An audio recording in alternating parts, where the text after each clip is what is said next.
And this is the first time that the Reef Authority's embarked on such a planning exercise, giving voice to what the traditional owners are looking for and how together we can manage the marine park. It's a really great step in, I guess, honouring and recognising 60,000 plus years of knowledge, experience that our traditional owner partners bring to the table.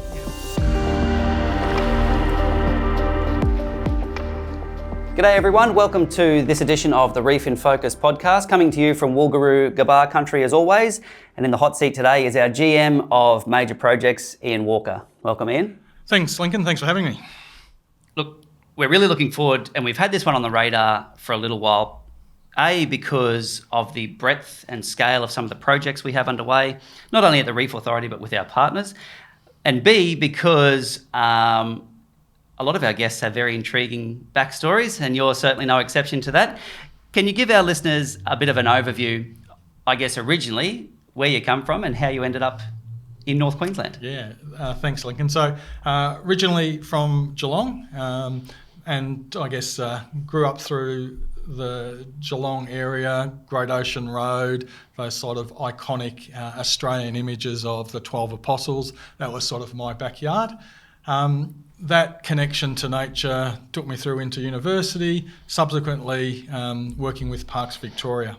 At my first job, for those of interest, was counting kangaroos up in the Mallee, and then subsequently, about 20 years ago, helped set up Victoria's system of marine national parks. So that was the first time anywhere in the world that we'd created a system-wide approach to the establishment of a marine park system.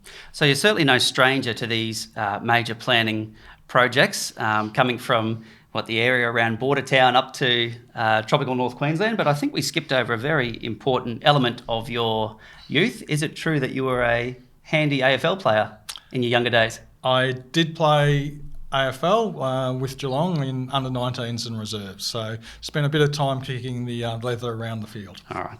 Well, we look forward to hearing more about I doubt it. The career that could have been.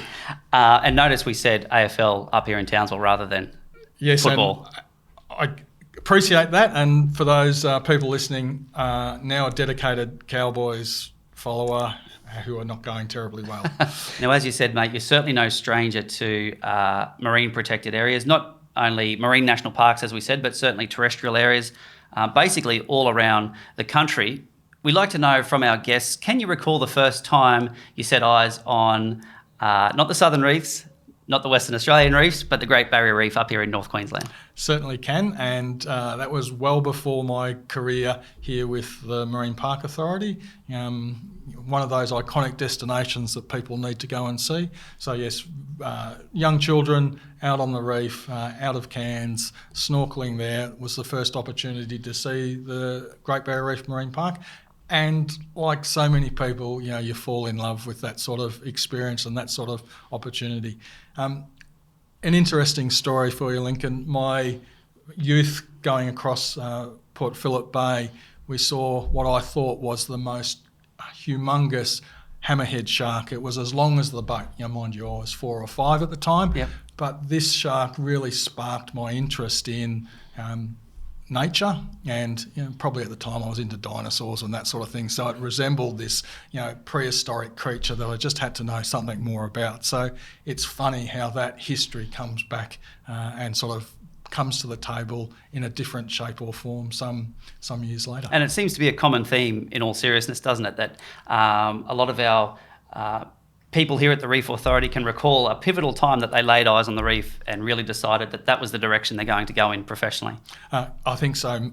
So many people that are in the environment, protected area space have a unique passion and connection that was triggered by something in their youth, and it just probably highlights the importance of people getting out into nature and people experiencing what nature has to offer, because you don't know the impacts that has until later in life, and certainly would encourage so many people to get out, experience what nature has to offer. Yep. Not only to look after nature, but it's also really good for your health and well-being, and that's an important ingredient that we at the Reef Authority need to continue to mobilise and get people around. Yeah. Now look, mate, as I said, you're no stranger to some of these major projects all over Australia.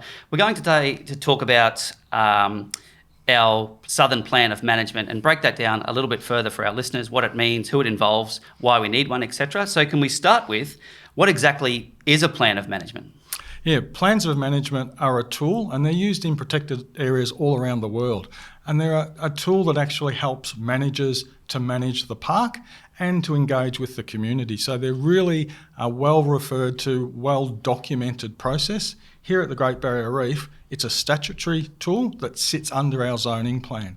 So it gives us clarity about what we will do within the marine park and within the zones that are established in the marine park. So there's certainly not a new thing for the Great Barrier Reef. We have established plans of management across the marine park to start with. So they're not new. We do have 4 plans currently.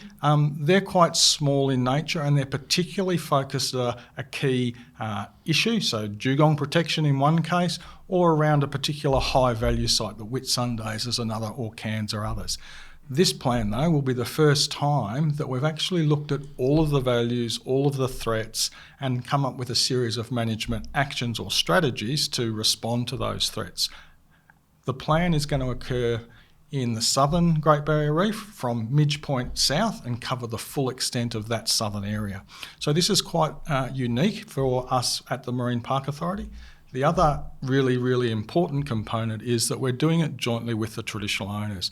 And this is the first time that the Reef Authority's embarked on such a planning exercise, giving voice to what the traditional owners are looking for and how together we can manage the marine park. It's a really great step in, I guess, honouring and recognising 60,000 plus years of knowledge, experience that our traditional owner partners bring to the table. Yeah, wow. So we'll get into that a little bit later, particularly on the co-management journey. But in terms of the southern Great Barrier Reef area, and you touched on other plans, look at species protection and how we use the park, etc. Why do we need one in that southern area, and what specifically will it look at? So we need one in the southern area, firstly because there isn't one. So this will be the first time we have one there. Being a greenfield location, it means we can start to look at novel and different approaches to how we manage the marine park.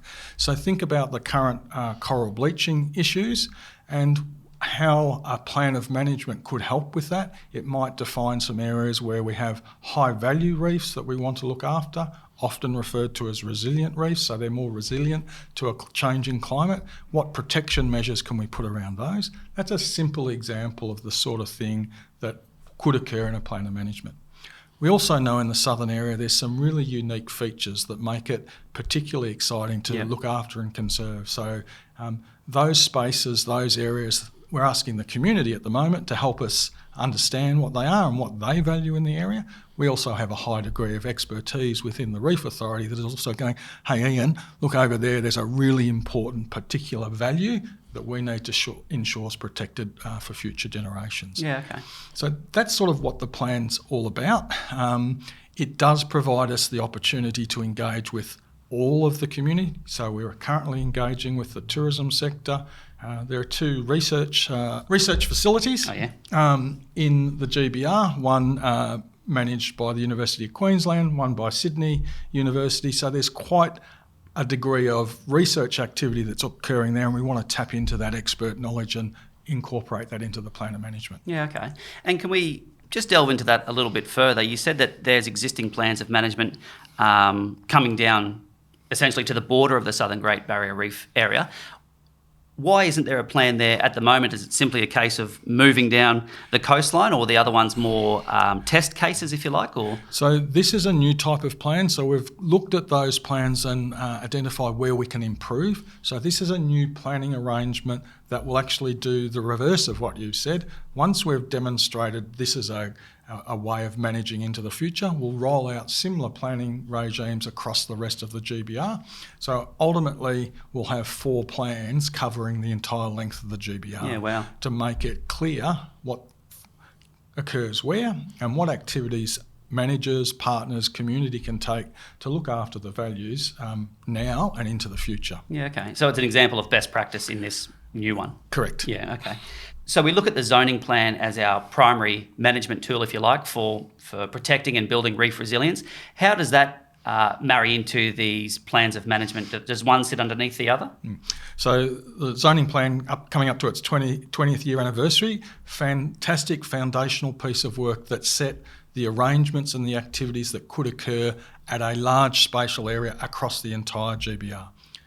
The southern plan of management will look at the southern area and sit underneath the zoning plan and go to further detail and provide management direction about the activities that managers might take to look after particular values. And by values, I mean the ecological values, whether they be the coral reef, the fish, the dugongs, etc. The social values, so what does the community want out of this area, and where do they want to access, what things do they want to see, where do they want to snorkel, where do they want to dive. Those are important values, and we have a large social science component within the Reef Authority and a team looking at those sorts of things. And then, of course, there's the economic and commercial values that people and the community derive from the marine park. So whether you're a tourism operator or a fisher, commercial or other use, then those activities we need to balance across the landscape of the southern plan of management. And you've touched on it a fair bit, I guess. My next question is, who's involved, apart from the Reef Authority, in developing a plan of management? We're out for public consultation at the moment. So can you run through who are we consulting with? Everyone from governments to science agencies to researchers, traditional owners, etc.? Yeah. So first and foremost, we're in a partnership arrangement with our traditional owner partners, and so we're working with them and can then going out to the community, and by community I do mean the local community, the international community, but also those people that have an expert knowledge about something in the marine park, whether they're a tour operator, whether they're a commercial fisher, or deep down into a research project on the GBR. We want to hear from people, and we want to hear what they want to have to happen in the marine park. We go through 2 formal statutory required consultation processes. The first one is, hey, we're just starting, and tell us what you want to know about, what you want us to know about the marine park, what you want to see in the management plan. That's the first stage, and that's where we are right here and now. Yep. So we're out talking to people about what do they want to see happen to the marine park, what do they see as important, and how do they want it looked after. The second formal stage of consultation is when we have a draft plan. We've done all the work, we've written the plan, and we then take that out to the community and say, okay, we've heard what you've said, this is how we've put it into words, now give us your feedback on that. So we have 2 formal, but during that whole period of time, we'll continue to engage with experts, with different sectors, different organisations about their particular needs or aspirations around the southern Great Barrier Reef. And you mentioned it a little bit earlier in our chat, mate. You're certainly no stranger to developing these plans of management or establishing marine park areas. Do you find there's a common theme around establishing these, particularly in public consultation? People might be a little bit afraid that we're closing off their favourite fishing area or something like that, when in reality it's almost the opposite. It's preserving those areas to ensure they can continue to enjoy it and their children, etc. Is that how we approach it? Yes. Look, I've been involved in many plans of management covering many different areas. So working with the Yindabandi people in northwest WA, with the Gunditj Mara in the southwest of Victoria. Both of those examples, we develop plans of management with the traditional owners. So I bring, I guess, to the table a bit of experience in that context. And you are right. People have a view about public spaces being available to them and have a aversion to government going, hey, we're just going to change some rules here.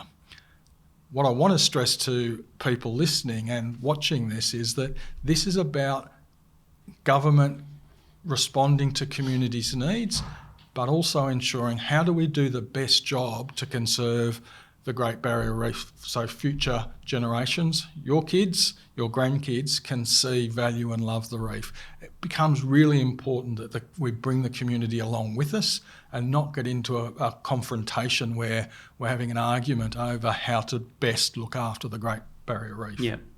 And in terms of doing that, you mentioned before that we have 70-odd traditional owner clan groups spread along the breadth of the marine park and have have done so for 60,000 odd years.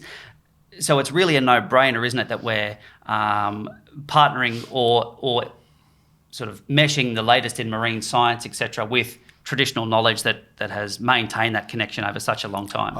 I completely agree. It is a no-brainer. It's great that we're engaging with the traditional owner groups. We've employed some traditional owners to act as coordinators in the consultation process. So they're working with their own communities going, oh, what do you want to see as a First Nations, as a traditional owner in your country here in the Great Barrier Reef? So that's a really powerful step for not only the Reef Authority, but the traditional owners to have a voice, to have a say in how they'd like their country managed into the future.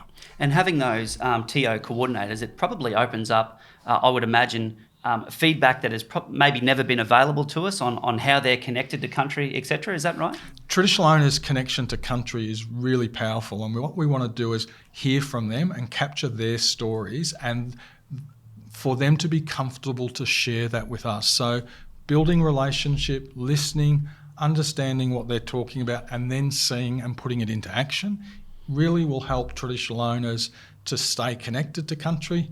I've been in experiences where traditional owners have lost their ability to communicate in language, and so that's really distressing for them because they've lost that ability and that connection to country through story, through song lines, and through those sorts of oral communication mechanisms. So what we're hoping to do is capture some of those stories, those words, that heartfelt message about how to look after country, because as you say, 60,000 years of knowledge here is something we want to build on. Yep. And to do that we need to work closely with the traditional owners. Yeah, and given that, I guess the way the GBR Marine Park is managed, it's largely regarded as one of the best managed in the world, and this is essentially another very big step in the right direction, for marine parks all over the world.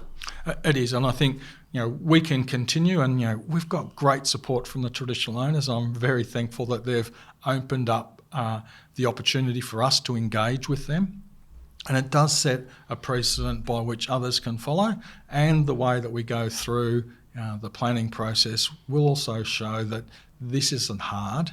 We can do it. We just need to be patient, listen, and look for the opportunities that come through this process. And it must be very exciting. I know you said your remit covers, everything from the redevelopment of our aquarium through to policy and planning. So looking at how we implement this plan of management and the findings that come from public consultation, to be able to transfer that through, as we said, to the other existing plans and move forward that way. Yeah, look, it sets the plan. The plans are really important. So the plan of management, as I said, sits under the zoning plan, but it also informs the permitting and activities that can occur and where they can occur them.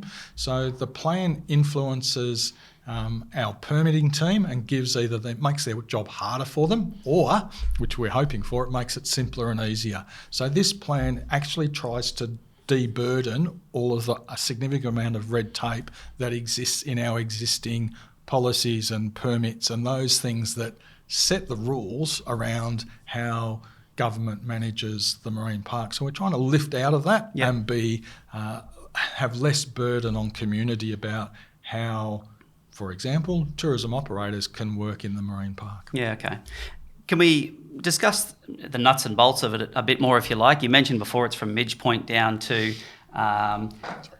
around the Wide Bay. Can we get some geographic locations for those that may be not familiar with the southern GBR area? Where exactly are we looking? From Mackay down? Mackay to Bundaberg? Yes, fundamentally. So more or less. So Mackay to Bundaberg and out to the full extent of as far out as the marine park goes. As I said, from just south of Midge Point or north of Mackay to the bottom of the marine park near Bundaberg. So with timelines in place, we've mentioned the different stages. What do we end up with at the end of it? When we finally have our southern plan of management, what will it look like? The plan of management describes the sorts of activities that we want to see happen in the reef, and that might be through some things like reef interventions, it might be controlling cots, and across that large spatial extent. So this southern plan covers 42% of the GBR, so it's no small area. We want to be able to point to particular areas where we want to invest more activity with partners, with community to look after certain values. Conversely, we also might want to say we want to relieve some pressure from certain areas, say under a coral bleaching event, or if there was an oil spill or some incident, we want to say, well, we actually want to make sure we can control and manage that so that we can look after the reef into the future. A project of this scale and undertaking is obviously no small feat. We know that, for example, when we looked at the zoning plan 20 years ago, it took 2 years of planning and tens of thousands of public submissions. How long has something like this been in the pipeline? So we identified the need for the development of the Southern Plan. So our first step was actually some early engagement with traditional owners. So we've been in the sort of development, the concepts of it over the last 12 months. You have mentioned some of the pressures that the reef is facing, not just in the southern area, but certainly over the entire marine park. The benefits of a plan of management are essentially geared towards relieving those pressures. The benefits of a plan of management are really about identifying what actions government, community, our partners can take to help ensure that the values, the ecological, social, cultural, are there for future generations. So it's about understanding, one, what's there, and then the sorts of actions we can take to better look after the Great Barrier Reef. So it could be everything from, crown of thorns starfish control to bigger education programs to enable people to understand the values of the Great Barrier Reef, or if there are other threats, managing those and responding to those. It might also be about identifying areas where we can undertake reef restoration activities and starting to show on a map where those areas and the focus of that activity should occur. So the benefits are multiple and they cover a whole range of different types of activities and different approaches to look after the Great Barrier Reef. Yeah, and public consultation is sometimes a little bit of a dirty word, but it's literally open to anyone that's a reef user, interested in the preservation, protection, using the reef.